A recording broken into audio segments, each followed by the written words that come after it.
Dala ko sa area. Kabayad na sa bayad sa saging. Bayad na sa bayar. Makabayad sa Tarbante. Sa Tarbante po yan.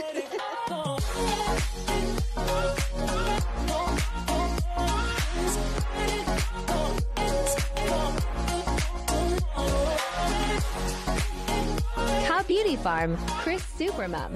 Hello po mga Ka-Beauty Farm, welcome back once again. Ito na po yung part 2 or last part ng ating pag-harvest ng lakatan. So, dumating na po yung buyer natin at yan. Nag-ano na po siya, nag-kilo na po ang buyer natin.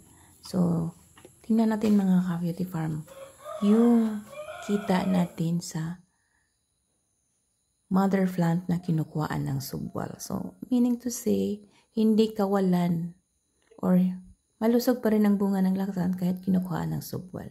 So, yan na po ang ating resulta. So, hindi tayong manghihinayang mga Ka-Beauty Farm pag may subwal tayo. Kabayad na sa bayad sa saging. Bayad na sa bayar. Makabayad sa Tarbante. Sa Tarbante po yan. Makabayad sa bayar. Maula. Makapalit ng mga chemicals. Ganito May pa ang mga planters gina ay. May mga sakinan bago. Anak dyan na basta magtiyaga lang, magsipag, pananim. Sa iyang gipalin. Katong DS-17. Kanang latest karon. DS-17 mahal na. Smiley. Smiley. Kuan na 300 kapin. Cash? Oo. Mga 320 siguro.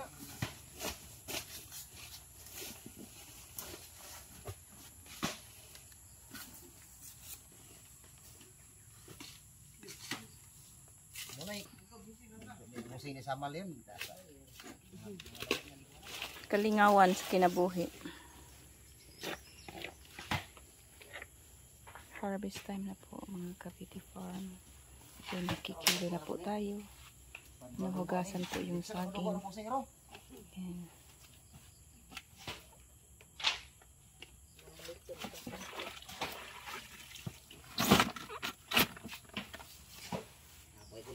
balay. Gusto ko sa inisa niyo yan.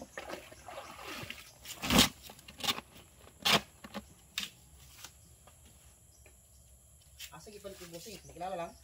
orag dire raman siguro. Ay, ento. Dili ka ento, kangwan. Gastos is Davao.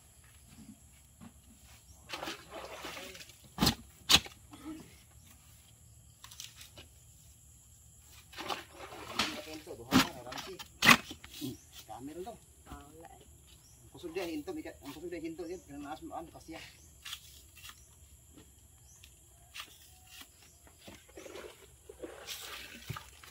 Ang drip concept yan ang tatak.